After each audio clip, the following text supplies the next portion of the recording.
Hello. I would I would like to talk about something else today. And to say it'd be it's an interesting thing I found. The context I will show first and foremost.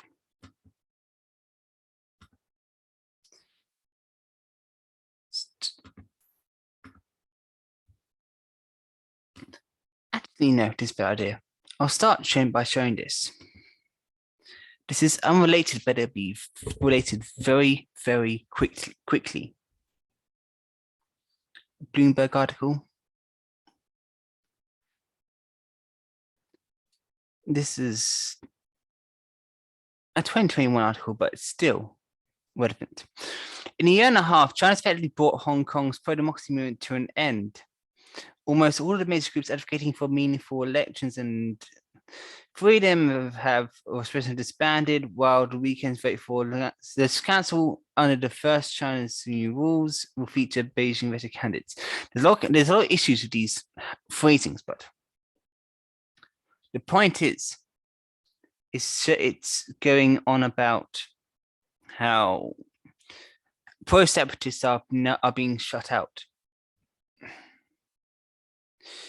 This does matter because ultimately it says essentially the aura of what we are about to go into. Education is one of the most critical areas in almost anything that you need to develop and to get strong and secure.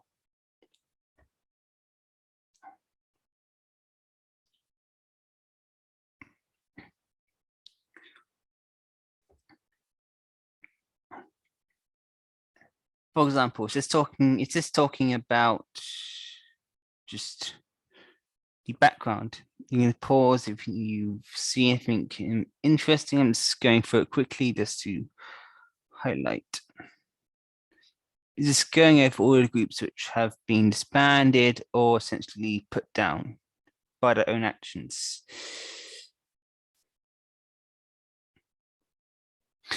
And again, this is relevant to the whole thing I'm about to talk about.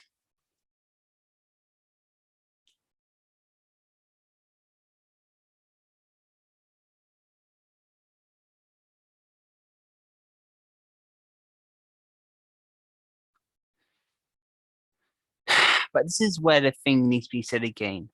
At the end of the day, the pro-democracy movement, quote unquote, never really was about democracy for Hong Kong, nor was it really about the best for Hong Kong. Enough of that one.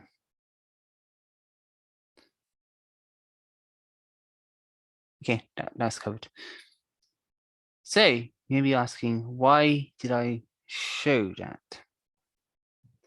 It is because of this. Ryan Forsen. I'm sad to announce I'm back on the law teaching market. As some of you may, I accepted an offer last week to teach human rights law at the University of Hong Kong and recently found out my visa was denied. Saying, I'm obviously disappointed by this decision, but grateful for CITI's interest in my scholarship and teachings, but a great opportunity to work with students having. Yep.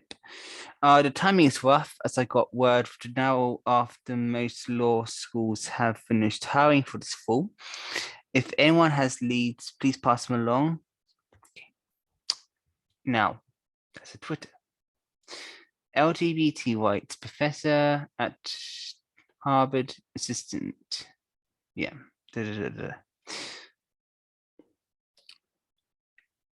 In this, I'll say this much. LGBT rights researcher does not matter to this. What matters is another principle. I'll now go over these things here. There's articles about it just to highlight what they're saying, and then it will make sense what I'm talking about. They're going to be specializing all this stuff here, right? An American legal scholar specializing in LGBT rights said Wednesday he was denied entry to teach at Hong Kong University.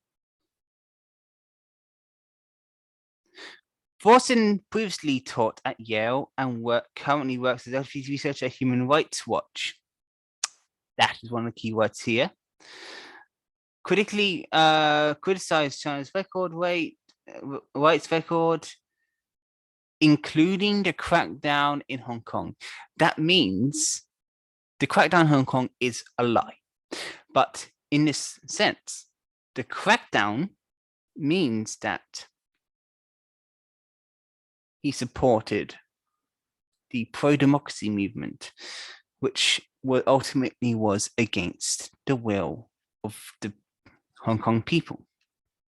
Let's see if it says anything important. These are all very biased against China. So a lot of these are just going to be mentioning about how they've been cracking down on dissent. The union has moved to incubate loyalty amongst students as part of a wider campaign to root out dissent. Several higher ministries embrace the drive to make more patriotic, which is very essential if you actually research the actual role certain universities did in safe harboring separatism, especially during that crisis. Let's do this one now. This one now says US human rights professor denied by Hong Kong immigration authorities. Immigration Department rejects visa applications by Dr. Ryan Fairson to teach human rights full-time at Hong Kong University. This is where it's really showing. This one's a thing I'm not going to go into, but because I can't, but this is enough. An American law professor has a visa application for a full-time job at the University of Hong Kong rejected by government. Both at St. Scholarship and school said they were unsure about reasons behind the decision, but as it will go on, you will understand why.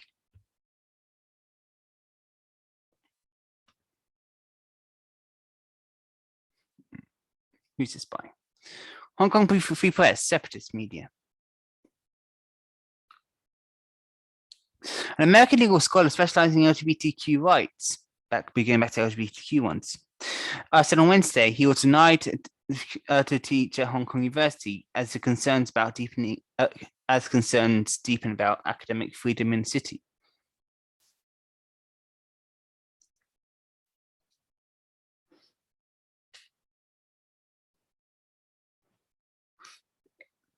And this is interesting because it says, following huge and sometimes violent democracy protests in 2019, which is an improvement of how to describe it, but not perfect. It was mostly aggressive. Okay.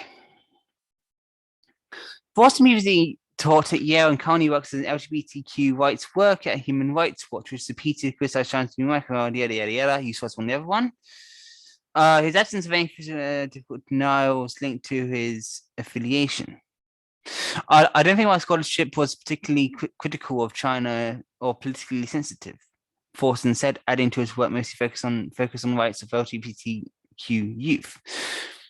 This is where the thing of who he's working for matters, because if and by the goings on of the thing after all these is true, then it is still a very good reason why he was banned.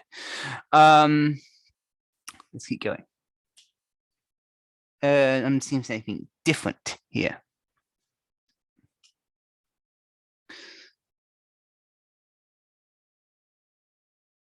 Here we go.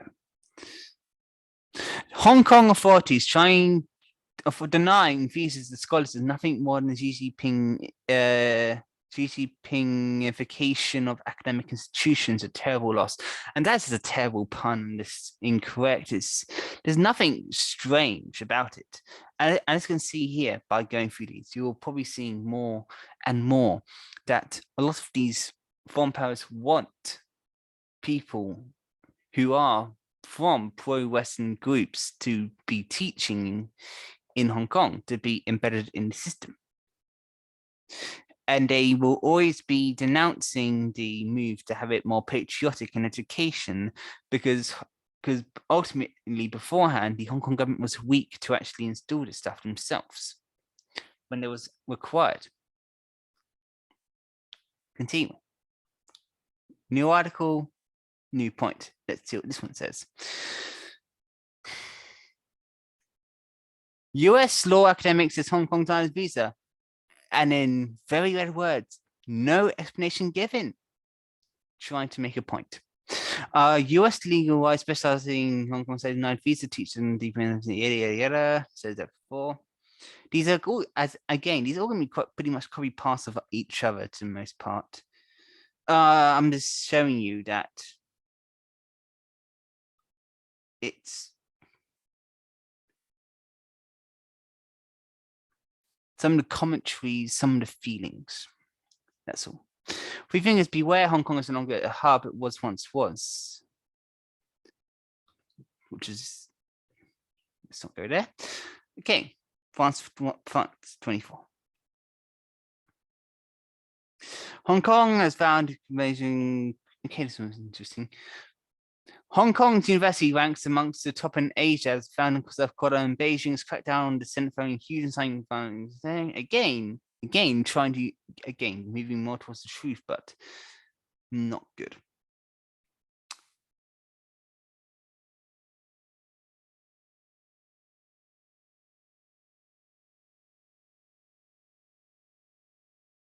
And this is the thing. It doesn't have to be about him being right now involved with Hong Kong content. His group is openly not supporting the move for Hong Kong to be free from Western infiltration. So there's that at the end as well. Yeah. Okay, that's done.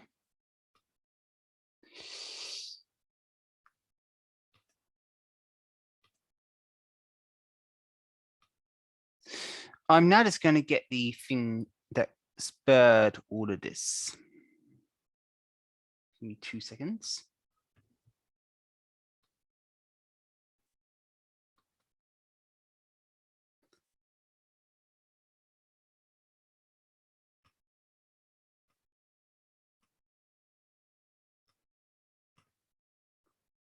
And here we are.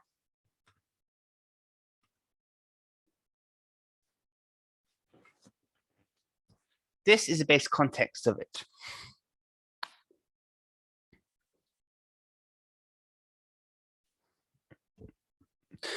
SAR authorities have rejected the visa application of US academic to teach human rights at the University of Hong Kong. Spurred scholar Ryan Thompson, HKU, and all tend to be mystified by government's decision, but it's no bueno to anyone who hasn't deliberately shut down their brains.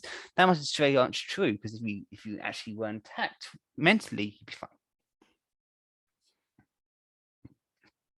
Again, going over basic stuff I was talking about before, and some new stuff I haven't went over yet. Which you can see for yourself. Human rights has been long recognized by the Anglo-American Empire to intervene in and subvert target societies. Human Rights Watch has been a virtually anti-China body. It strongly openly backed the 2019 Black Terror color revolution in Hong Kong. Thompson himself publicly supported the Black Terror, his subspecialty. LGBT rights is currently being weaponized by the empire to intervene and destabilize targeted societies Last year, the US State Department, Pentagon, and CIA publicly adopted the cause. Hong Kong's university has been long turned into hotbeds of xenophobic sentiment and were a center of violent battlegrounds during the Black Terror. The Black Terror, for those who still don't recognize it, is the period of 2019-2020. And the law of faculty of the Hong Kong has been a nerve center. That is also true. That is basically what I want to talk about today. It's a very fascinating thing. Why am I raising this up then?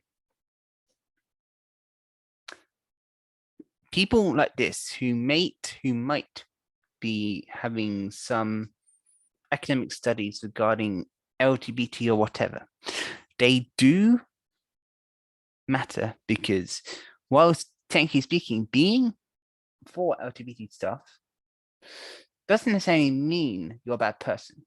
You're fine.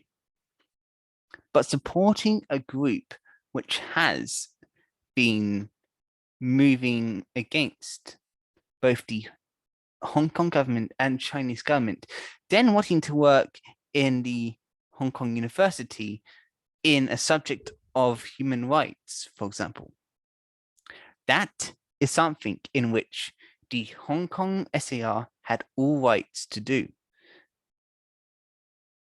Because at the end of the day, the role of a responsible government is to protect this people, keep them safe, and especially after what happened in 2019, 2020, keep them free from harm or foreign intervention once more.